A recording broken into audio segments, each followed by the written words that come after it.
So I am in Russia and यहाँ पे कोई फालतू बातें नहीं करूँगा.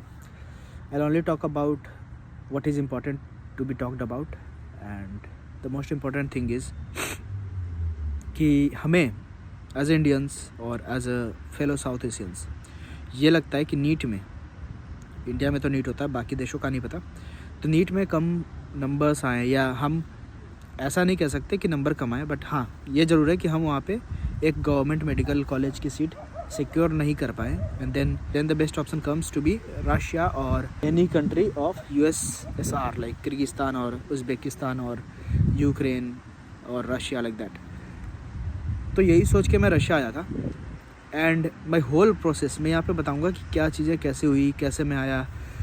मैं भी देखो यार, जैसे तुम वीडियोज़ देख रहे हो ना, वैसे ही मैं भी वीडियोज़ देखता था and I was also oblivious about so many things. मुझे भी लगता था कोई लाला लैंड है, मुझे भी ऐसा लगता था, but as you can see the infrastructure, the AQI जो भी तुम देख रहे हो ना, उस सब चीज़ों के लिए, उन सब चीज़ों के लिए you are paying prices, not in terms of your health. जैसे कि इंडिया में हम सस्ती चीज़ें इंजॉय करते हैं, बट एक्चुअल प्राइस जो हम पे करते हैं इंडिया में, that is in terms of our health. तो यहाँ पे हेल्थ तो सही है, बट मॉनेटरी प्राइसेस बहुत ज़्यादा, मॉनेटरी इन द सेंस पैसे बहुत लगते हैं भाई हर चीज़ में, पहली बात है. अब दूसरी बात यह है कि ये यहाँ पे ये कितना भी, इवन दो तुमने ये कोर्स ले रखी है कि भाई मुझे इंग्लिश में पढ़ाई करनी है अपनी MBBS की, तुमने फ़ीस भी पेमेंट कर दी, हर वो चीज़ें कर दी जो करी जा सकती थी, जो करी जानी चाहिए थी, बट स्टिल तुम्हें उनका पढ़ाया हुआ, मैं क्या कह सकता हूँ, देख समझ में तो आता है, बट वही है कि तुम खुद से सामने से होकर उनसे ज़्यादा क्वेश्चन करना नहीं चाहोगे, क्योंकि वो तुम्हारे क्वेश्चन ही नहीं समझ पाते कई बार, और वो उम्मीद करते हैं कि तुम जल्दी से जल्दी इंग्लिश से रशियन लैंग्वेज में शिफ्ट कर जाओ. तो मैं जहाँ तक अज्यूम कर पा रहा हूँ, ये हमें 3-4 साल ही पढ़ाएंगे फुल इंग्लिश में. उसके बाद क्योंकि साथ में पैरेलली हम रशियन लैंग्वेज की भी क्लास कर रहे होते हैं, जो कि मैंडेटरी है रशियन यूनिवर्सिटीज़ में फॉर फॉरेन नेशनल्स जो भी बाहर से आते हैं, उनको रशियन लैंग्वेज सीखनी है. तो अगर तुम रशियन सीख जाते हो, और फिर वही है, ये डिपेंड करता है कि तुम कितनी फास्ट सीखते हो, तो तुम्हारे लिए ये चीज़ें काफ़ी ईजी हो जाएंगी. ठीक है, ये चीज़ें कह दी. अब मैं बताता हूँ अपने जर्नी के बारे में. तो वही नीट जब मैंने दी तो अच्छे नंबर्स नहीं आए, बिकॉज ऑब्वियसली यू नो कि भाई काफ़ी टफ क्वेश्चंस आए थे, तो मेरे बहुत सारे गलत हो गए फिजिक्स में. तो मुझे यहाँ आना था. I was also very much ignorant about कि क्या चीज़ें होती हैं. तो जो हमारी कंसल्टेंसी थी वो भाई देखो, सबसे पहली बात है वो यहाँ पे हैं, इवन दो तुम्हें लगता हो कि तुम्हें हेल्प करने वाली हैं, जैसे ही नीट का एग्ज़ाम होता है ना, तुम्हारे पापा का नंबर कहीं ना कहीं से घूम घुमा के थ्रू बिग डेटा उनके पास आ जाता है. बिकॉज ये तुम्हारे जितने भी चालू नंबर्स हैं, जितने भी पोटेंशियल क्लाइंट्स हैं, ये सारे नंबर्स बिकते हैं भाई बल्क में, कि 500 पोटेंशियल क्लाइंट्स मैं आपको दूंगा, बदले में मेरे को इतने पैसे चाहिए.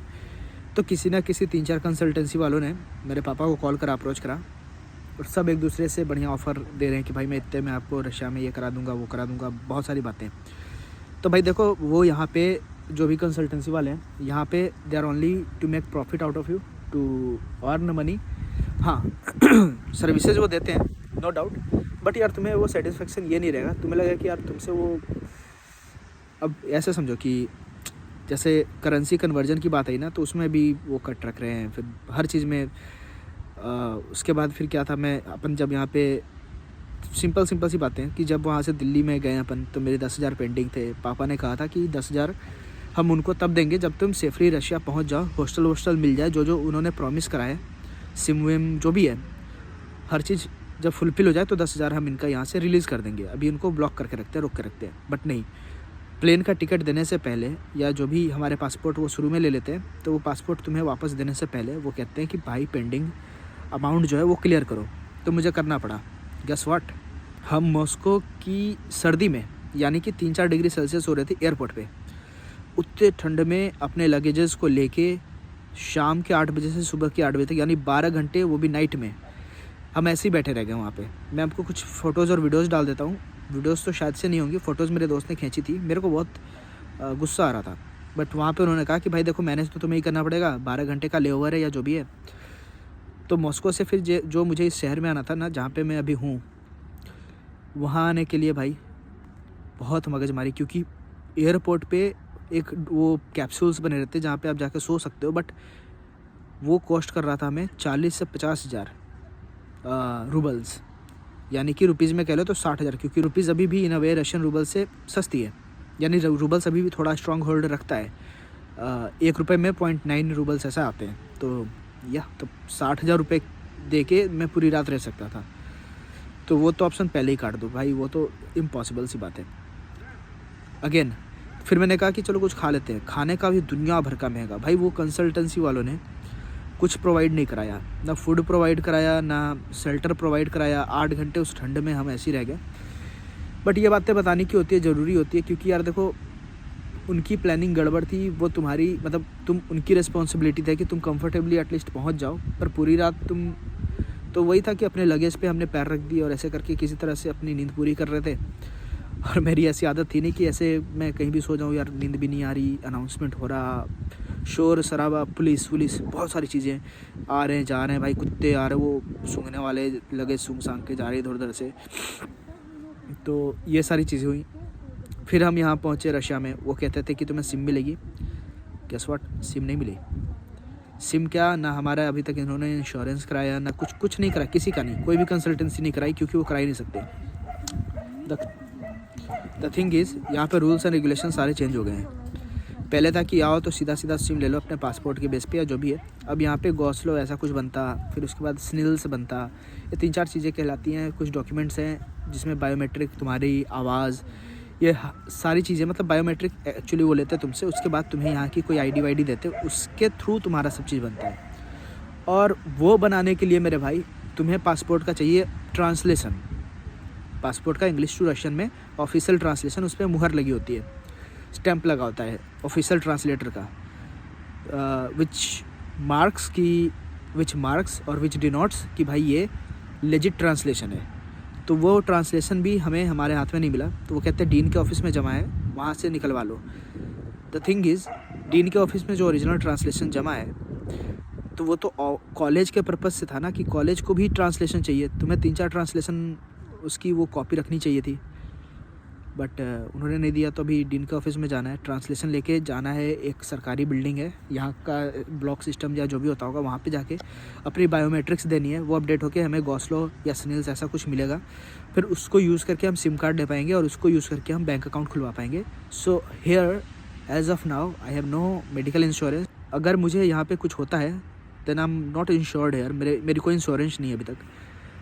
मोस्ट प्रोबेबली फिर कॉलेज वालों ने अरेंज करा, किसी इंश्योरेंस कंपनी से उन्होंने बात करी, और मैं अभी हमारे लग रहे हैं 9,500 रूबल्स, यानी 10,000 रुपये के आसपास इंश्योरेंस लेने के।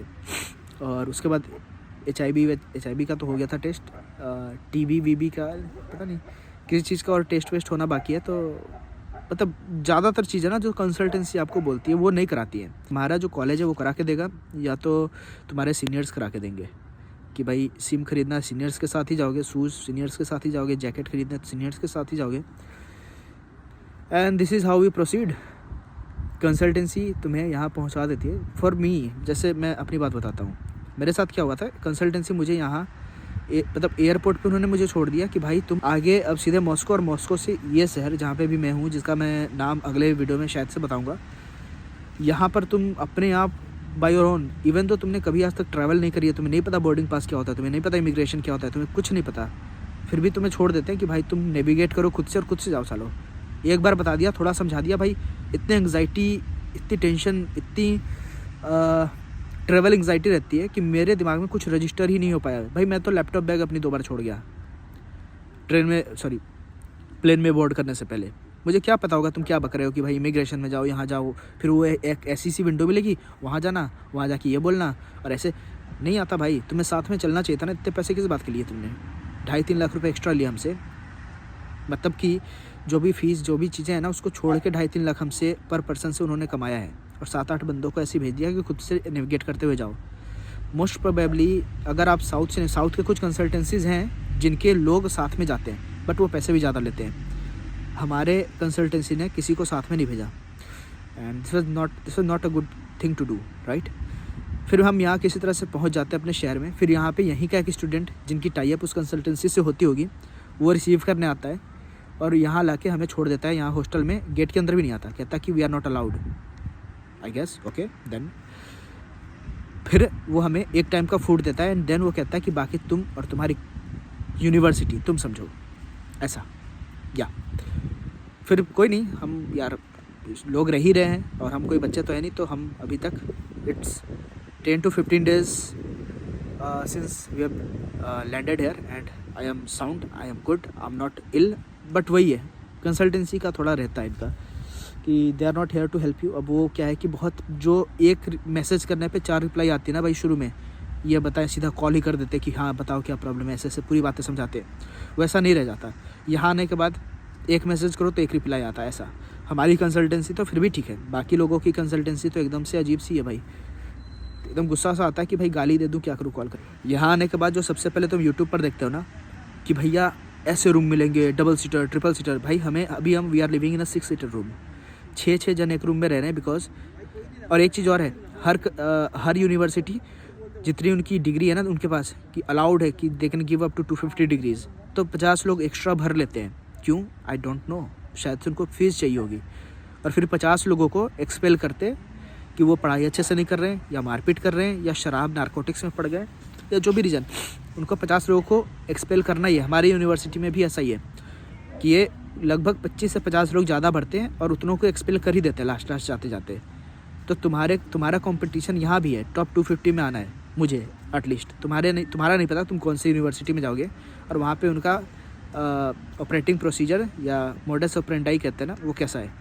बट हमारे यहाँ ऐसा ही होता है कि ज़्यादा लोग भरें, डिग्री कम है तो कुछ को एक्सपेल करेंगे।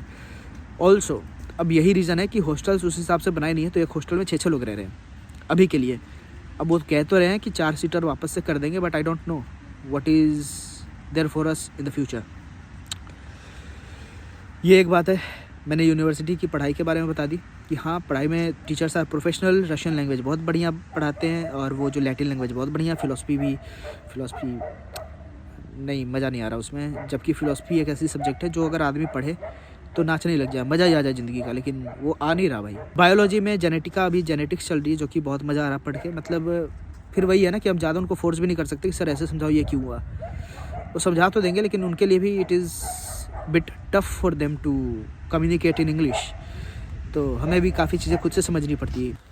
तो भाई अचानक से स्टोरेज फुल हो गई थी, तो मैं ये कह रहा था कि जिस तरह से वो तुम्हें बताते हैं ना अपने कोटा में, जो तुम्हारे टीचर्स फुल डेडिकेशन के साथ पढ़ाते हैं, उस तरह से हमें, बारिश हो रही है तो उस तरह से हमें पढ़ने को नहीं मिलता यहाँ पे तुम्हें जैसे कॉलेज में होता है ना कि इनके सर्टेन सेट ऑफ बहुत ही वेल स्ट्रक्चर्ड लेक्चर्स होते हैं। वो लेक्चर्स की भाई एक लेक्चर है ना, ये छूटनी नहीं चाहिए, अगर ये छूट गई तो इसमें इतना से इतना पढ़ना है और उतना ही पढ़ा के वो जाते हैं। बाकी तुम क्वेश्चन करो, बने तो करो, लेकिन वो सामने से बहुत ज़्यादा पुश नहीं देते। जैसे कि तुम्हें कोटा में या तुम्हारे स्कूल का तो नहीं पता, बट कोटा में हाँ बहुत ब्रिलियंट और बहुत डेडिकेटेड टीचर्स हमें मिले थे। यहाँ पे वो स्कूल वाली थोड़ी सी वो वाइब आती है। शुरू में 6 सीटर में बिठा दिया, एक शाही हमाम सा है जिसमें एक साथ 10 लोग नहा रहे हैं, बिकॉज़ हर फ्लोर पे नहाने का भी नहीं होता और इंडियन स्टाइल टॉयलेट भी नहीं होता। और टॉयलेट में अगर तुम पानी गिराओ तो पानी वहीं तालाब बन के रह जाता है, बिकॉज़ वहाँ पे ड्रेनेज उनका होता नहीं है, क्योंकि यहाँ पे वो कल्चर ही नहीं है। बिकॉज़ ये यूरोपियन पार्ट ऑफ रशिया में पड़ता है जहाँ पे मैं हूँ। ये 2-3 चैलेंजेस है यार, इसे तुम्हें उभरना पड़ेगा। ऑल्सो मैं तुम्हें इससे ज़्यादा और क्या इन्फॉर्मेशन दे सकता हूँ, क्या बताऊँ भाई। मैंने कुछ प्लान करके तो वीडियो शुरू नहीं करी थी, बट ये वीडियो कंप्लीट होनी बहुत ज़रूरी है। मेरे पास बहुत कम डेटा बचा हुआ है, 1 सेकेंड। सो बेसिकली ये 2-3 चीज़ें हो गई, वो बता दें। हाँ, परचेजिंग की भाई देखो, प्राइसेस बहुत फ्लक्चुएट करती है। राइस का पता नहीं चलेगा कौन सी लेनी है। दूध जैसी दिखने वाली चीज़ दूध हो भी सकती है और नहीं भी, तो मेक श्योर कि भाई तुम दूध ही ले रहे हो। ऑल्सो सिम अभी बहुत रिसेंटली मुझे मिली है, तो मैं यूट्यूब पर ये वीडियो अपलोड करूँगा। I am very very happy. और पता नहीं यार मैं जम पाऊँगा नहीं जम पाऊँगा। बहुत सारे लोग तो रो रहे हैं, क्योंकि मैं पहले नवोदय में रह चुका हूँ और यहाँ पे वाइब या जो फील है ना वो नवोदय वाली ही है एकदम से, कि भाई थोड़े बहुत रैगिंग शैगिंग भी चली, लेकिन रैगिंग में तो आपका भाई जो भी यहाँ 2nd ईयर के या 3rd ईयर के उनका बाप है, pun intended. Well so I guess यार कितना हमारे लिए काफ़ी होगा। मैंने अभी तक की आपको अपनी जर्नी बता दी कि हम कैसे कैसे आए। बहुत स्मूथ प्रोसेस था यहाँ अपने हॉस्टल में आने के बाद। हॉस्टल में आए, लाइन लगा के हम खड़ा हुए। हमारा जो भी एडमिशन था उनके पास लिस्ट ऑलरेडी थी, मैं नाम बताया, टिक लगाया उन्होंने। वहाँ पे एक प्रपोज को बोलते हैं, एक आईडीसी होती है वो देते हैं जिसपे आपका फ़ोटो होता है। अब जब भी आप हॉस्टल में एंट्री मारोगे ना तो वो तुम्हारी प्रपोज को देखते हैं जिसमें आपकी फ़ोटो और आपका शक्ल दोनों आपस में मैच करना चाहिए। ये चीज़ है, क्योंकि वो गार्ड है ना, उनकी शिफ्ट होती है तो वो चेंज होते रहते हैं, तो हर गार्ड हर को याद नहीं रख सकता, तो that's why we need propose. उसके बाद वो प्रपोज को लेके हम यूनिवर्सिटी जाते हैं, उनके पास भी हमारा नाम पहले से पड़ा होता है एक लिस्ट में, तो उसको यूज़ करके और हमारे प्रपोज को एक वाइट कलर के कार्ड से लिंक कर देते हैं। वो कार्ड टैप करके हमें अंदर जाना होता है, और NFC कार्ड कहते हैं ना, RFID वाली वो होती है। ये चीज़ें बता दी। उनको लॉस्ट मत करना, प्रपोज को लॉस्ट करोगे तो एकदम भाई बहुत गुस्सा करते हैं भाई हम इंडियंस पे, बिकॉज हम बहुत क्लमजी होते हैं। कई लोग जो होते हैं ना वो प्रपोज को लॉस्ट कर देते हैं, अपनी वाइट वाली जो कार्ड है वो लॉस्ट कर देते हैं, बहुत सारी दिक्कतें करते हैं, बिकॉज कल्चरल शॉक है। ये 3-4 बातें जो हमें याद रखनी पड़ेंगी, बट यही है। That's it for the day यार। फिर मिलते हैं किसी और दिन किसी और वीडियो में।